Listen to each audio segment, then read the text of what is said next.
Alright, ladies and gentlemen, welcome back to the channel, guys. Today we have a Houston Rocket video. I actually have a prediction. I think that the Rockets are going to take down the Nuggets today.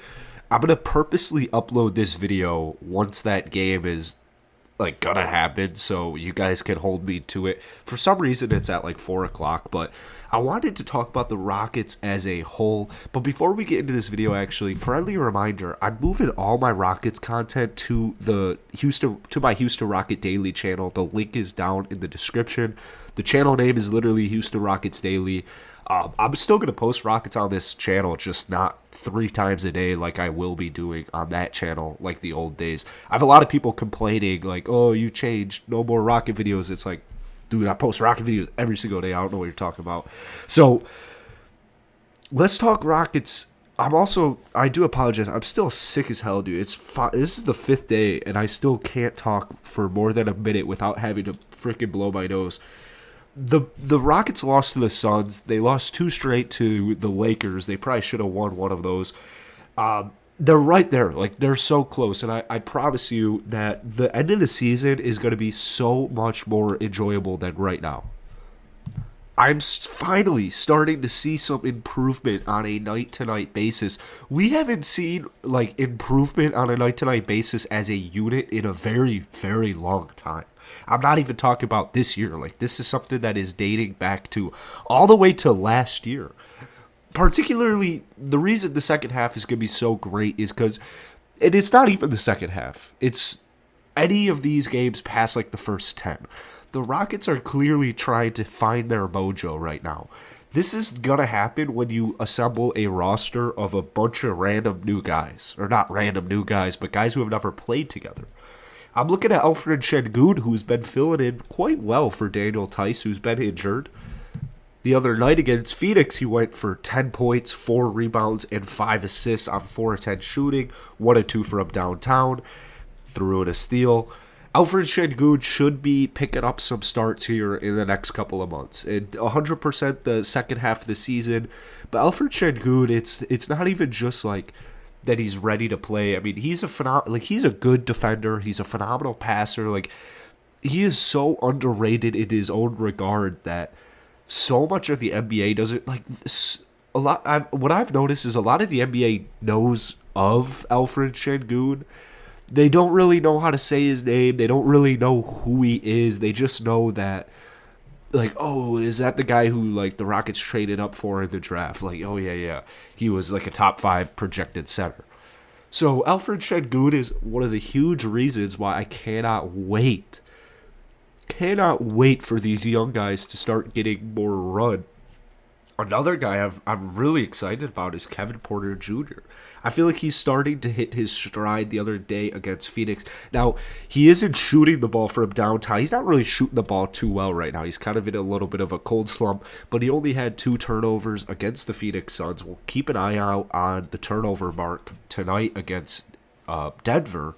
But he finished with 20 points. He finished with 6 rebounds, 3 assists. He did go 0 of 5 from downtown, but like I said, 20 bomb, only 2 turnovers. That's what we're going to start seeing a lot more of Kevin Porter Jr. And once he starts doing these games all the time, not all the time, but pretty much all the time, actually, that's when we're going to be oh, yeah, that's why we traded for Kevin Porter Jr. Because the start of the season, it's been kind of is he even a point guard? Some people have even gone as far to say, let's trade Kevin Porter Jr. and get an established point guard in return. And it's oh my goodness gracious, the Rockets have played 8 games. Let's relax here. Let's definitely relax. So 20 piece, that's just what I want to see from KPJ. And then obviously you have Jalen Green. Jalen Green is struggling so much right now.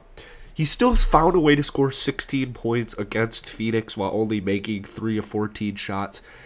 And this is something the announcers usually pick up on right away, is it's if Jalen starts off 0-1, or if he starts off 0-2, he's probably going to have a bad shooting night. That's not good, but it's not the end of the world. So it's really interesting, because it's literally if Jalen Green starts the game off 0-2, he's probably shooting below 30%. if he starts off 1 of 1, if he makes his first shot, if he makes his first three, he's probably dropping like 12 in the first quarter and is gonna drop 20 points that night. So he's working his own things out right now. Obviously, you got to get adjusted to the NBA speed. Some guys are looking better than others. Like Evan Mobley's, a little streaky, but he's looking pretty solid. Cade Cunningham's looking streaky, but he's returning from injury. Scotty Barnes has probably been the most consistent rookie so far, and he's looking pretty good for Rookie of the Year. But Jalen Green, when he does score, it's exciting. When he does score, it's exciting. So that's what you want to see from Jalen Green, is just get that consistency down. And then obviously you have Christian Wood, who's like really, really, really taken on this role as like the guy in Houston. Like Christian Wood wants to be the guy in Houston so badly, and he's working so hard for it. I love to see it because the hard work is paying off. The other night against DeAndre Ayton and the Phoenix Suns, he dropped 18 points, 15 rebounds, and 5 assists. On the season, he's averaging 20 points, 12.5 rebounds, and 2.5 assists per game. And that's what I want to see every game from Christian Wood. Because if he's doing that every game, he's helping put your team in a very good position to win the basketball game.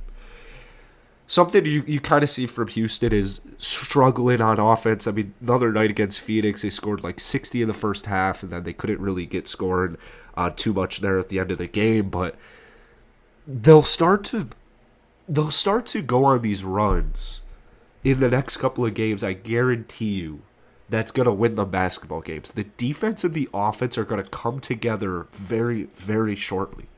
It's a new team, and they have new sets, like different kinds of personnel, different kinds of skill sets now. So it takes a little bit to figure this out, especially when your average age is, I don't know what the Rockets' average age is, but it's definitely low, mid-20s.